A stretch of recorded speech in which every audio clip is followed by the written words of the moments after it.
আসসালামাইকুম রহমতুল্লাহি ওয়া বারাকাতুহু। প্রিয় দর্শক, দেখতে পাচ্ছেন এখানে এটা অরিজিনাল চায়নার থেকে যে লেবু আসছে। আসলে লেবুর আসে কি ডালপালা সহ। আসসালামু আলাইকুম রহমতুল্লাহি ওয়া বারাকাতুহু। আপনারা গাছটি দেখতে পাচ্ছেন, এটা হচ্ছে আলু বোকারার গাছ। তো ফল দেখেন কিভাবে এসেছে, যে ফল এসেছে।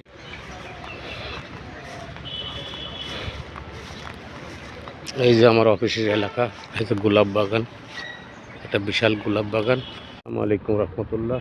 ড্রাগন দেখেন আপনারা কীভাবে হচ্ছে। আসলে যে অসময়তে হয়েছে, এখন ফুল আসছে। প্রত্যেক গাছে সব ফুল এসে